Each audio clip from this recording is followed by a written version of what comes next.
Good day, everyone. My name is Jaan Therese from Archi Class 1A. Today, I will be presenting a concept house proposal for my client under the course AR 1238, also known as Theory of Architecture 2. I will be explaining the project's objectives, background, the client, the site, diagrams relating to the proposed house, and the three options for the client to choose from. But first, what is architecture? Architecture is the art and science in designing and constructing buildings. It often includes the design of the total built environment from the macro level of town planning, urban design, and landscape architecture to the micro level of construction details and sometimes furniture. Its characteristics that makes it a work of architecture from other built structures are: 1. The suitability of the work to be used by humans, 2. The stability and permanence of the work's construction, and 3. The communication of experience and ideas through its form. The following are the project's objectives: 1. To determine the physical dimensions of the spaces, follow anthropometric and ergonomics, and recognize design and planning standards for the ideal atmosphere in each space. 2. To design a prototype house for the current and in consideration of the future, to test the creativity of the designer in formulating innovative concepts, and produce a timeless design that showcases the designer's artistic abilities. And 3. To design the exterior of a structure using multiple design styles to identify the source of inspiration for the structures and to develop a personal style in designing. For the project background, it is a single detached house is set to be built by a client. The house needs to have protection against the natural elements. It also must evolve to fit the conditions brought by societal changes and have regard to social, cultural, and all other aspects that influence the contemporary world. It must also maintain household traditions and practices despite the current global events and solutions to global crisis. Now that we know the project background, I wonder, who are the lovely clients? Let's find out. The clients are a family of four. A father, working as a physician outside the house, is to earn money to provide for his family's needs and necessities such as food and water. A mother, she works as a school teacher where her children are enrolled in. Due to the COVID-19 pandemic, she works from home so that she can take care of her two children as well as can teach her students online. Together, the father and the mother have two children, a daughter and a son, both of the same age. They are students in the elementary department. Due to their trust and faith towards the other, they are so close that they prefer to sleep in the same room. For the project site, it is located on a corner lot along a minor intersection bounded between two privately owned commercial lots in the northeast and northwest. It is also bounded on the other sides by an access road. With the information about the site and the table on the right side of the slide, I was able to draw the site plan for the single detached house, which is represented by the illustration on the left side of the slide. I will now be explaining the bubble diagram. As you can see, the single detached house has two floors, and you have noticed that each floor has 5 spaces, which in total makes it 10 spaces. Notice a box with the label plant area. I will further explain that in the further slides. To read the diagram, the solid line is for the major adjacency and the dashed line for minor adjacency. The magenta colored arrow is the stairs that will lead to the second floor or down to the ground floor.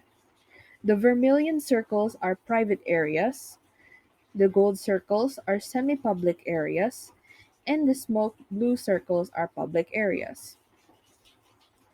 For the flow pattern, the vermilion line indicates the path for private users, such as our clients, which are the father, the mother, and the two children.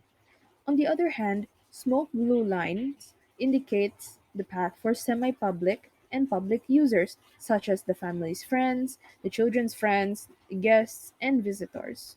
Again, the magenta colored arrow is the stairs. After constructing the bubble diagram, I have now made a ground and second floor plans for the single detached house.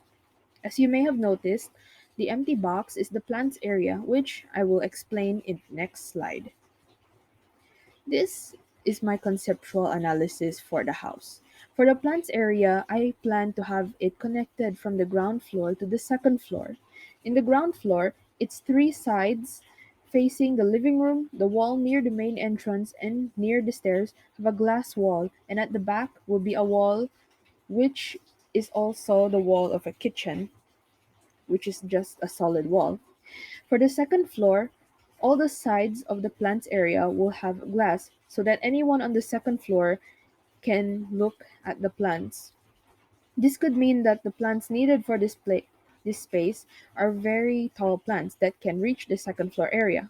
One plant I can suggest for the plants area is bamboo because they can reach heights more than 20 meters. For the site analysis, the location of the house is in Davao City, which is a highly urbanized city in the Davao region with a tropical rainforest climate. The thick yellow line indicates the sun path, which the sun rises from the east and sets on the west. The blue curvy lines for wind direction, the brown arrows for vehicle access, and the pink arrows for the view from the single detached house. Now I will present the three concept houses for the client to choose from. House option number one. It has a butterfly type roof. As you have noticed, there is a U shaped structure which connects the second floor and the ground. These structures are attached below the master bedroom and the bedroom 1, where the children are sleeping. Looking at the roof plan on the upper right corner of the slide, there is no roof for the roof garden because one, I plan on putting a tree there, and second, the plants there need the sun and rain for sustenance. In addition, the box in the middle where the plants area are will be glass because bamboos or the plants there that I plan do not need much water to survive. House option number two. For this design, I was thinking of toothpicks. So when I applied it to the house, it looks like the toothpicks are piercing the house, especially where the master bedroom and bedroom 1 are. Notice the roof in the front. According to the concept house illustration, the roof on the left and right in front is long so that when it rains, the water will run off the roof faster. There are also structures which connects the roof and the toothpick-like body on the ground so that it can support the weight of the roof. Notice in the roof that the plants area is covered by the roof and the roof garden is still does not have a roof. Lastly, house option 3. This house option is my personal favorite. This is because of the structures in front of the house which are attached to the walls of the second floor, specifically the outer walls of the master bedroom and bedroom 1. These structures are inspired from the bracket symbols on my laptop keyboard. I placed 2 on the left and 3 of these bracket-like structures on the right. The ones below the master bedroom and bedroom 1 are U-shaped structures similar to option 1. However, the U-shaped structure is located on the left and or the right sides of the master bedroom and the bedroom 1. Two of these are on the left and one on the right. And below, you can also put your plants there. Looking at the roof plan, it is similar to option 1, which is that the plants area has a glass area on the roof for sunlight. Again, thank you for listening, and God bless.